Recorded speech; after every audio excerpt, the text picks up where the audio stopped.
good morning, good afternoon, good evening, depending on what time you're watching this.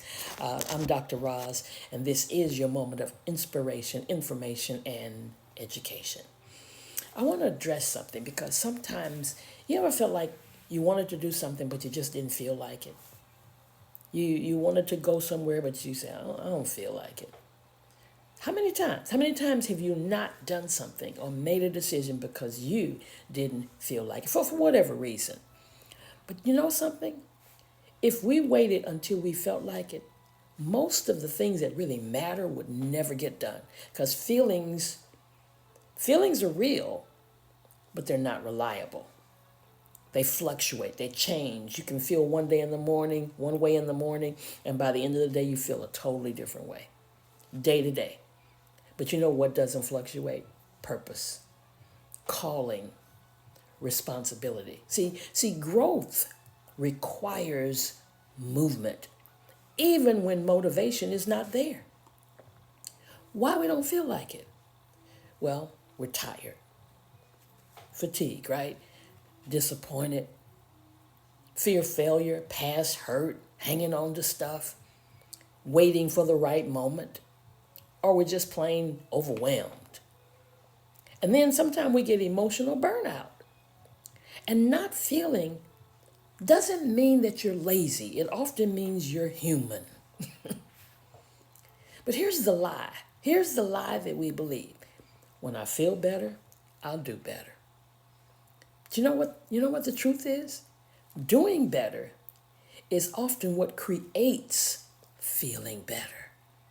Action. Action produces momentum. Momentum produces clarity, and clarity restores your confidence. See, feelings often follow obedience, not the other way around. There's a difference. Guys, there's a difference between motivation and discipline. See, motivation is emotional and it's inconsistent and it's based on your mood.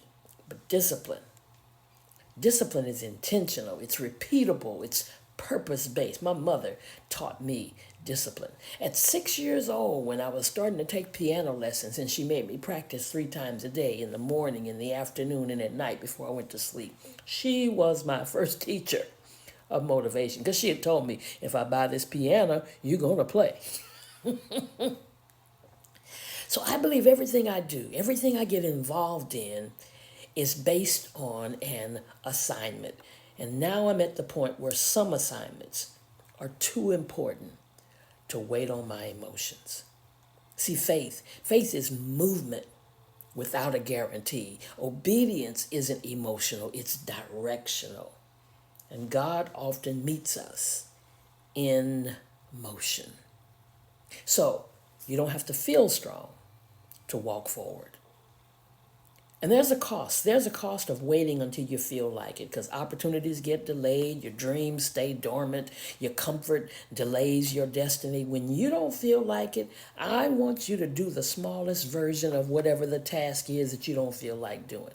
When you don't feel like it, I want you to move your body before you move your emotions. When you don't feel like it, I want you to stop negotiating with your feelings because consistency beats intensity every single time. So instead of saying, I don't feel like it, do it anyway. Talk to yourself. Don't let your emotions do all the talking. Even when I don't feel like it, what you gonna do? I'm gonna show up. Even when it's uncomfortable, I want you to still move forward. Even when motivation is gone, I need you to keep on moving. Because discipline will carry you. Whether it's a health habit, whether it's eating the right thing, making a health choice, whether it's what I'm doing with energy saving decisions. Some of you, I don't feel like giving you my bill so you can take a look at it. Send me your bill. Let's take a look at it. What does that hurt? If it's learning a new skill, going back to school, learning AI, we got to learn this stuff. Financial responsibilities. The people who win aren't the ones who always feel ready. They're the ones who move anyway. Have a great day.